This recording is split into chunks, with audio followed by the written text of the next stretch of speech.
ये कहते हैं जी वहां पर कभी जमाने में जंगल हुआ करता था, वन विभाग की जमीन है। और भैया पूरे हिंदुस्तान में जंगल था। इस हिसाब से आप देखोगे तो पूरे हिंदुस्तान भी बुलडोजर चला दो। हाँ, सभी जगह जंगल थे, पेड़ थे। इनकी जो सारी धाराएं जो होती हैं वो आरएसएस दिखता है कि ये धारा है, इस पर ये काम करो। जहाँ मस्जिद दिख जाए, जहाँ आपको वो दिख जाए, वहाँ बुलडोजर चला दो। चाहे मुसलमानों के मकान हो, मुसलमान की दुकान हो, मुसलमान की मस्जिद हो, वो दिन दूर नहीं है ये मुसलमानों की लंगोट भी खींचते भागेंगे जब मस्जिद मदरसे से उब जाएंगे। ये सारी बातें क्या दिखाती है? सारी बातें दिखाती है कि कहीं ना कहीं हुकूमत तानाशाही की तरफ बढ़ चुकी है, जिसकी लाठी उसकी भैंस, ये सब कुछ हो रहा है। और इनको इससे वोट बैंक मजबूत होता है। मुसलमानों को जितना ये प्रताड़ित करेंगे उतना ये दूसरे पक्ष को खुश करने का काम करते हैं। ये सारी बातें क्या दिखाती है? सारी बातें नफरत को। अस्सलामु अलैकुम हाज़रीन, कैसे हैं? उम्मीद करता हूँ कि आप हज़रात अच्छे होंगे। सबसे पहले मैं आप तमामी हज़रात के नज़दीक एक वीडियो रखने वाला हूँ। देखें उस वीडियो को। हल्द्वानी में कैसे कैसे मामलात पेश आए और किसी की इबादत गाह को तोड़ देना, मदरसे को तोड़ देना, मस्जिद को तोड़ देना, मतलब मदरसा मस्जिद हर चीज़ों को शहीद कर देना। ये कहाँ की इंसानियत है? किस तरीक़े से औरतों को मारा जा रहा था, किस तरीक़े से पत्थरबाजी हुई। अब तो ऐसे मामलात आ गए हैं कि वहाँ के मतलब पुलिस वालों को हुक्म दे दिया गया, उनको परमिशन दे दिया गया कि जहाँ देखो शूट कर दिया जाए, उसको मार दिया जाए। मेरे बाप इस पर बात करूँगा, उससे पहले आप ये वीडियो देख ले, उसके बाद हाजिर खिदमत होता हूँ मैं।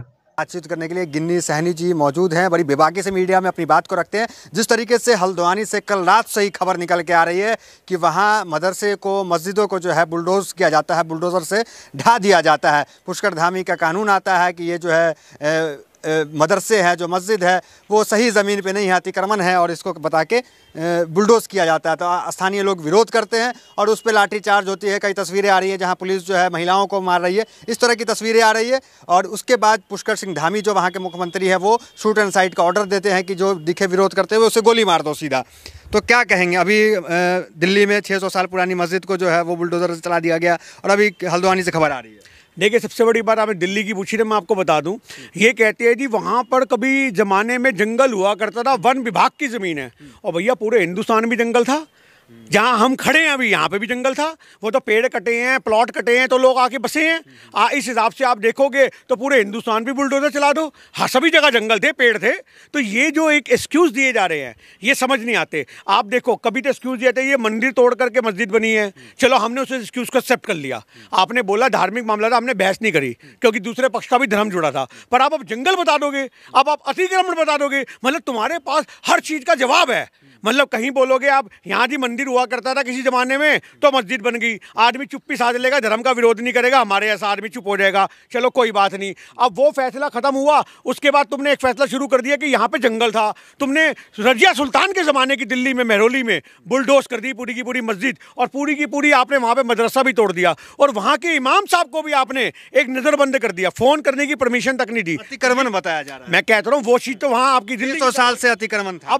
अब यहाँ पे अतिक्रमण मान लो। अरे ये कहाँ पे लिखा है? 600 साल पुराने कागज किसके पास हैं? आज़ादी के बाद से तो कागज बनने लगे हैं जमीनों जायदादों के। उससे पहले तो जिसका जहाँ दिल करता था वहीं बसता था। जब हमारा देश आज़ाद हुआ, मुल्क आज़ाद हुआ, तो पाकिस्तान से कितने लोग यहाँ आए, कितने लोग हिंदुस्तान से पाकिस्तान गए, जिसका जहाँ मन करा वहीं रहना शुरू हो गया। उसके बाद गवर्नमेंट ने कागज बनाए, प्रक्रिया शुरू हुई कि भैया तू यहाँ बैठा, तेरा मालिकाना हक है, तो वो कागजों की प्रॉपर्टी की प्रक्रिया शुरू हुई।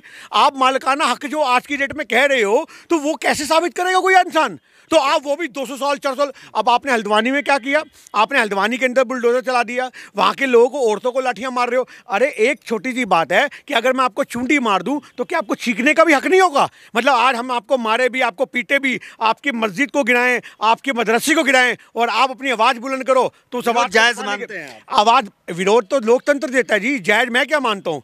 अगर मैं जायज़ मानता हूँ तो लोकतंत्र भी तो जायज़ मानता है। आज हम लोगों को विरोध करने का, प्रदर्शन करने का, धरना करने का अधिकार है।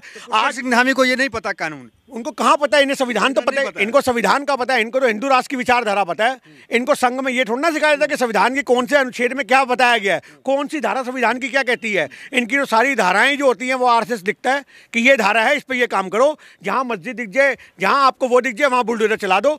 अरे आप ये देखो, चाहे मुसलमानों के मकान हो, मुसलमान की दुकान हो, मुसलमान की मस्जिद हो, वो दिन दूर नहीं है, ये मुसलमानों की लंगोट भी खींचते भागेंगे। जब मस्जिद मदरसे से उब जाएंगे तो उसके बाद कहेंगे मुसलमान ने कच्छा भी क्यों पहन रखा है, हम तो इसको भी उतार के मानेंगे। ये हाल है हमारे देश का। कहा जाता है कि ये अतिक्रमण है, ये ज़मीन का कागज़ नहीं है, तो ये एक बहाना है आपके अनुसार, कुल मिलाकर मस्जिद मदरसे को ख़त्म करना है, ढहाना है। देखिए एक बयान अभी आया है जो कि मस्जिद से निकल जाओ नहीं तो और मरोगे। हाँ, ये ईश्वर सिंह का है बयान। ये आप बीजेपी के नेता हैं। कर्नाटक के, हाँ, बीजेपी के नेता हैं। वो कह रहे हैं मस्जिदों से बाहर निकल जाओ वरना कितने मारे जाओगे इसका अंदाजा नहीं है। मतलब एक इंसान बीजेपी के पद पे, संवैधानिक पद पे बैठ के मुसलमानों को खुली धमकी देता है, कोई कोर्ट नहीं, कोई कचहरी नहीं, कोई FIR नहीं। और अगर कोई जुमले के तौर पे मुफ्ती साहब बोल देते हैं कि भैया इनका जमाना है कुत्तों का, तो उसके ऊपर FIR भी होती है, गिरफ्तारी भी होती है, रिमांड भी होता है। तो ये सारी बातें क्या दिखाती है? सारी बातें दिखाती है कि कहीं ना कहीं हुकूमत तानाशाही की तरफ बढ़ चुकी है, जिसकी लाठी उसकी भैंस, ये सब कुछ हो रहा है। और इनको इससे वोट बैंक मजबूत होता है। मुसलमानों को जितना ये प्रताड़ित करेंगे उतना ये दूसरे पक्ष को खुश करने का काम करते हैं, और ये दूसरे पक्ष को खुश करके वोट देते हैं। हल्द्वानी में कहा जा रहा है पत्थर भी चले, उससे इनकार नहीं कर रहे हैं, लेकिन जिस तरीके से शूट एंड साइट का ऑर्डर आ जाता है CM से, जहां देखो गोली मार दो, जो इस तरह से कर रहा है। लेकिन किसान को भी हमने देखा कि किस तरीके से लाल किला पे चढ़ाई करते हैं किसान, किस तरह से वहाँ पे झंडा लगाते हैं, तमाम तस्वीरें हैं। हर लोग विरोध करते हैं, हर लोग जो है आक्रोश में कुछ कुछ करते हैं। हमने किसान आंदोलन देखा, आपने भी देखा। तो यहाँ पे शूट एंड साइट का ऑर्डर नहीं आया, यहाँ पे ऑर्डर आ जाता है, तो ये एक देश में दो तरह के कानून। देखिए, सबसे बड़ी बात तो ये है कि आज की डेट में आप जो बात कर रहे हो कि मुसलमानों को प्रताड़ित करने की जो नीति चली हुई है वही दिख रही है। आज आप कहते हो कि हल्द्वानी में लोग अरे विरोध किया, ठीक है, किसी ने अगर पत्थर भी चलाए तो आप उनकी पहचान करो किसने चलाए। हो सकता है तुम्हारी बंदे निकल आए, कोई बड़ी बात थोड़ी ना। 5-5 रुपए में मुसलमानी टोपियां मिलती हैं, इसमें क्या फ़र्क पड़ता है? ऐसा भी होता है। एक उस्तरा लगाओ मूछ भी हट जाती है, इसमें क्या होता है? आप एक छोटी सी बात को समझो, एक उस्तरा लगाओ, हटाओ, लगाओ, मुंह छट जाएगी। फिल्म थोड़ी चल रहा है, फिल्म थोड़ी चल रहा है। क्यों नहीं हो सकता भाई साहब? 5 रुपए की टोपी लो, सर पे लगाओ, और उसके बाद आप माहौल खराब कर दो देश का। अरे आज जिन बहन बेटियों को मारा गया, क्या वो बहन बेटियां पत्थर चला रही थी? अगर जिसने चलाया है तो आप उस पर कार्रवाई करोगे ना। अगर आप प्रदर्शन कर विरोध कर रही थी मस्जिद को, नहीं तोड़ो। हाँ, तो मस्जिद को विरोध करना सबका अधिकार है। आज एक आदमी का घर तोड़ा जाएगा, एक आदमी की दुकान तोड़ी जाएगी तो भी विरोध करेगा। एक धार्मिक इबादत की चीजें ढाई जाएंगी तो लोगों की जान चली गई है अब तक। तो देखिए, आज सबसे बड़ी बात यह है कि जान तो बहुत सस्ती हो चुकी है जी आज की डेट में। आज की डेट में जान की सिर्फ यही वैल्यू है कि आपने मुंह खोला और आपको गोली लग गई।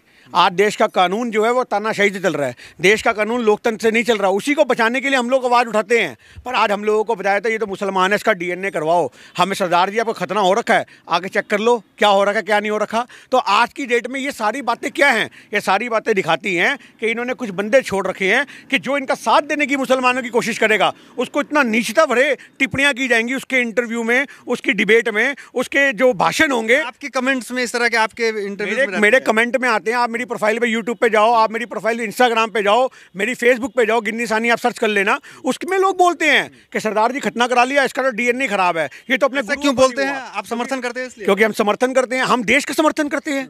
एक सरदार होने के नाते हमारा फर्ज है कि जिस पे जुल्म होगा हम उसके साथ खड़े होंगे, और भैया तुम्हारे पे जुल्म होगा हम तुम्हारे साथ भी खड़े होंगे। पर आज आप ये देखो कि अगर हम देश के संविधान का सम्मान करते हैं, हम देश के तिरंगे का सम्मान करते हैं, हम भाईचारे की भावना का सम्मान करते हैं, तो हमें मुसलमान बता दिया जाता है, हमें खतना से जोड़ दिया जाता है, हमें ये बोला जाता है कि इसके तो DNA टेस्ट कराया जाओ, इनके बाप दादा मुसलमान होंगे, ये कन्वर्टेड है, ये फलाना है, ये ढिमकना है। ये सारी बातें क्या दिखाती है? सारी बातें नफरत को दिखाती हैं। आज आप सच्चाई के लिए किसी के साथ नहीं खड़े होते। मतलब एक सरदार है तो वो सरदार के लिए आवाज़ उठाएगा, मुसलमान के लिए आवाज़ उठाएगा, हिंदुओं की सरकार है तो वो हिंदुओं के लिए आवाज़ उठाएगी। मतलब ये नैरेटिव सेट कर दिया तुमने, तो भारत को खुद ही बांट दिया।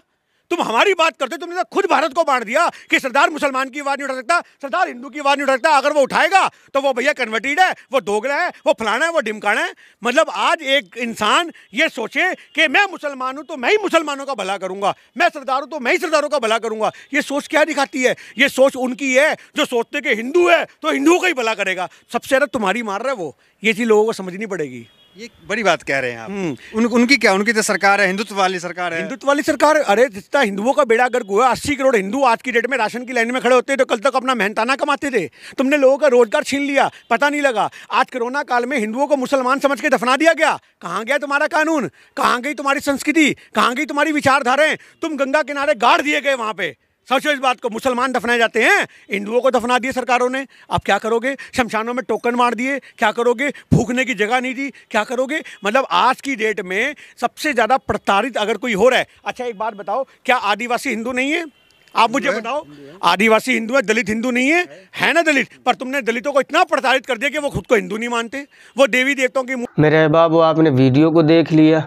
अब इन भाई साहब जो कह रहे हैं, क्या ये सही कह रहे हैं या गलत कह रहे हैं, डिसीज़न आपको करना है। आप करके बताएं, वाकई में अभी बहुत बुरा माहौल है वहाँ। दुआ करें अल्लाह रब्बुल इज़्ज़त की बारगाह में कि अल्लाह रब्बुल इज़्ज़त हिफाजत फरमाए वहाँ के लोगों की। बराए करम मेरे अहबाब, आप अपनी भी राय ज़रूर दें और अगली अपडेट जैसे आती है मैं आप तमामी हज़रात के नज़दीक रखने की कोशिश ज़रूर करूँगा। बराए करम चैनल को भी सब्सक्राइब ज़रूर कर लें। फिर मिलता हूँ अगली वीडियो में, तब तक के लिए खुदा हाफ़िज़, शब्बा खैर, अस्सलामु अलैकुम।